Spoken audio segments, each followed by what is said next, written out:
A measured resource that came out this week contains about 189,000 tonnes of alumina. That's aluminium oxide, Al2O3, and that's the material that we're looking to convert into high purity alumina by our unique process down in Kwinana. Now, 189,000 tonnes might not sound a lot, but that at a production rate of about 10,000 tonnes per annum, there's enough there for at least 18 years of production. And so the idea behind the measured resource is that it will allow us to convert that into a ore reserve. And that is, of course, when we can pin some good quality economics around the deposit, and it looks like it's got a very good chance of being economic and moving ahead toward production. That all comes under the JORC code, where we go from inferred resources when you don't know much about it, indicated when you're learning more about it, and then measured. We're really starting to put the picture together, understanding how the deposit varies, and how that controls the mining schedules and the trucking down to Kwinana. And all of that is wrapped up into our pre-feasibility study, which is on schedule now to be finished in the first quarter of next year. So we look to hopefully put out our reserve statement at the same time as the PFS. That's our goal. So a key part of the work next year will be to launch into the R&D project that we have just been awarded that federal government grant for. That's a total of $2.87 million. That's out of a total project that will cost about $6.5 million. And it's a three-way research project between ourselves, Edith Cowan University, who have the extractive membrane technology that we believe is going to be a game changer for us in providing high purity products, and also CPC Engineering, who have extensive skills, not just in engineering design, but also previous experience in building an HPA plant.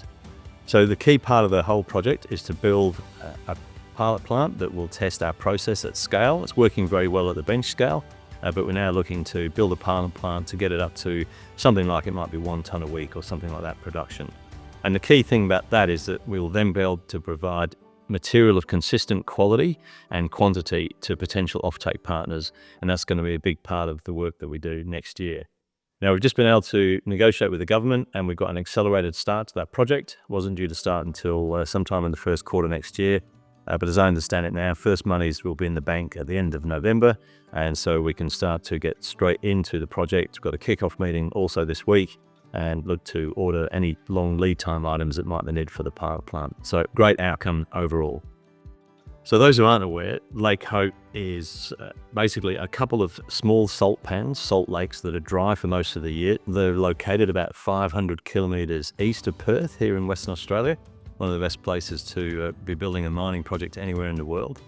And in the top 2 metres of that lake is something in the order of 15 to 20 billion Australian dollars worth of high purity alumina in a set of very fine minerals, which are actually very easy to dig up. There is no requirement for on-site beneficiation because of the small scale, the small size of the particles in this clay. So we're going to be able to dig it up, leave a hole in the ground that's only 1 to 2 metres in depth, and that will probably naturally fill in over a period of time. And there'll be no requirement for power on site, water on site, and no on-site beneficiation, as I mentioned. It'll just be trucked straight to Kwinana. And so that natural advantage is just going to be, we will have one of the lowest environmental footprints of probably any mine anywhere. In fact, it's just really a small quarry. And then as a result of that as well, we also have very low carbon emissions, CO2 emissions. We put out a scoping, scope 1 and scope 2 numbers early this year.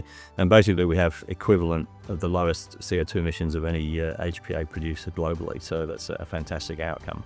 So at the mine, that's all great. At the plant, we will be dealing with alkaline and acid reagents. So there's a bit of environmental health and safety to be aware of there. But again, the volumes involved are pretty small. So all in all, this is going to give us incredible environmental credentials going forward. So assuming the PFS is successful, and so far everything is on track, that'll be in the first quarter. We'll also have commenced, obviously, the pilot plant project as in the R&D work that we've got going. So the pilot plant is actually fairly critical because we're going to be able to answer a lot of the technical problems with this project that will underpin the definitive feasibility study. So we're unlikely to roll straight into a DFS, but as part of that pilot plant project, as it builds over 2025, we'll be compiling a lot of information so that when we do the DFS, we'll actually be ready to roll and get that done fairly quickly. And then that's leading into our planned production of, say, at least 1,000 tonnes per annum in a demonstration scale plant. in sort of 26, 27, probably 2027. And that's in line with the plans that we've put forward over the last 18 months since we've had the project. And if you look at where we are now, almost completing a PFS at the end of 18 months, you can see that we've really accelerated this project, and that is driven at its heart by the natural advantages of the project. Yes, we've just received $512,000 from the R&D rebate. We've been getting rebates now for 9 years. All of those have been put together by Ernst & Young, and we thank them for their support there.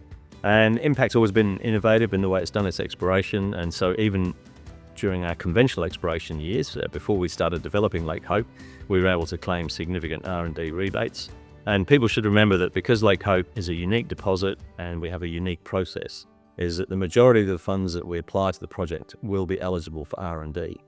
So when you add it all up, our PFS will probably only cost us a few $1 million max. That's out-of-pocket expenses, and we anticipate that the DFS won't cost much extra. We're aiming for one of the most cost-effective feasibility studies of any mine brought into production in Australia. So it's the 512 that we've got will go straight into that, and believe it or not, we'll be able to claim 43% of that back next year as well.